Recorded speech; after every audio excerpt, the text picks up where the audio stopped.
Mga kaoray, pakita ko sa inyo yung ating kamatis na guwapa.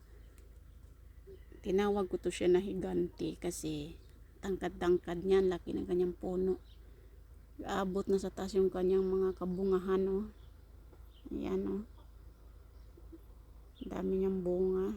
Saka ito yung tipo ng kamatis na masarap to siya sa pang salad-salad kasi malutong siya, saka manamis-namis. Yan yung kanyang hinog ba. Kinis. Ayan, oh. Guwapa to siyang kamatis, no? Ayan.